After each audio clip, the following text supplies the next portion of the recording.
সুপ্রিয় দর্শক, আসসালামু আলাইকুম। শীত চলে এসেছে, আর বাঙালির ঘরে পিঠা হবে না তা কী করে হয়। আজকে আমার রেসিপি পাকন পিঠা। চলুন দেখে নেওয়া যাক কীভাবে তৈরি করলাম। এর জন্য আমি নিয়েছি মসুরের ডাল আর মুগ ডাল। এবার ভালো করে ধুয়ে তারপর কিন্তু সিদ্ধ করতে বসিয়ে দিতে হবে। এবার একটু লবণ দিয়ে চুলায় বসিয়ে দিচ্ছি।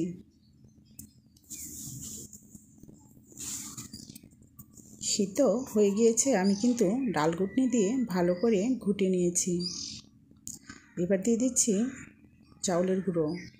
এখানে আমি পোলার চাউল এবং আতপ চাউল মিলিয়ে তারপর চাউলের গুঁড়োটাকে করে নিয়েছি। আপনারা শুধু যে কোনো একটা চাউল গুঁড়ো করেও করতে পারেন, আতপ চাউল কিংবা পোলার চাউল।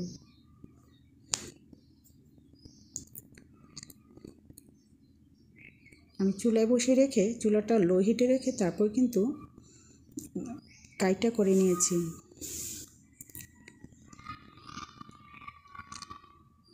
এবার ভালো করে মথে নিতে হবে।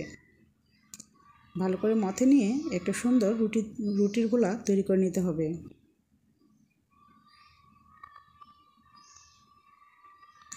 আর রুটির গোলাটা তৈরি করার সময় আপনি ইচ্ছে করলে চাউলের গুঁড়ো ব্যবহার করতে পারেন, কিন্তু আমি তেল ব্যবহার করেছি।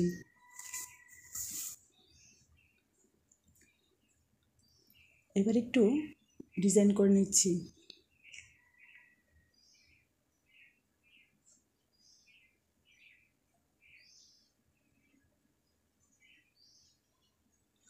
ডিজাইনটা আপনার ইচ্ছা মতো আপনি করে নেবেন, যেভাবে করলে আপনার কাছে ভালো হয়।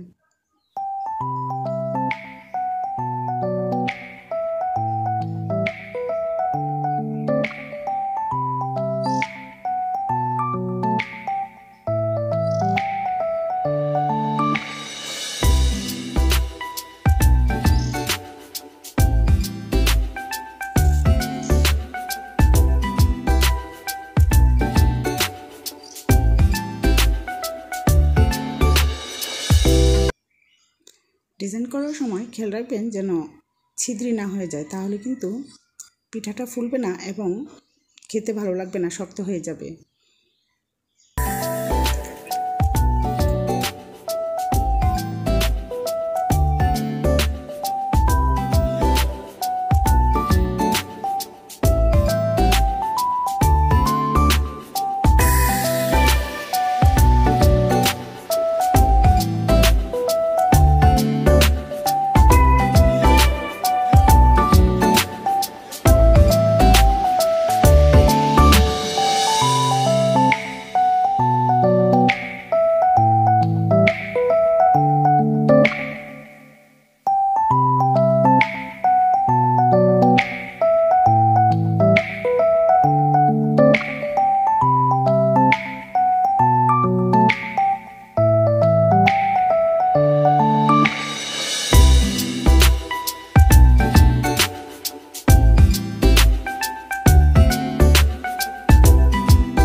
পিঠা বানানো হয়েছে, এবার আমি ভেজে নিচ্ছি। তেলটাকে গরম করে নিতে হবে।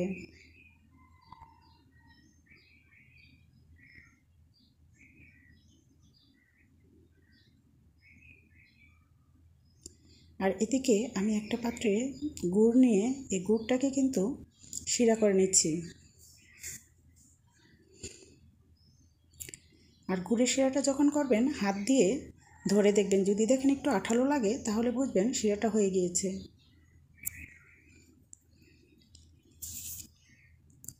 আমার পিঠাও কিন্তু ভাজা হয়ে গিয়েছে। আর একটু উল্টিয়ে পাল্টিয়ে তারপর কিন্তু উঠিয়ে নিব। আর আমি কিন্তু শিরাটাকে ঠান্ডা করে নিয়েছি, যেহেতু পিঠাটা গরম শিরাটা অবশ্যই ঠান্ডা হতে হবে। ভাজা হয়ে গিয়েছে, এখন আমি শিরার মধ্যে দিয়ে দিচ্ছি। ভিউয়ার্স, ভিডিওটি দেখার জন্য অসংখ্য ধন্যবাদ। ভালো থাকবেন। আল্লাহ হাফেজ। আসসালামু আলাইকুম।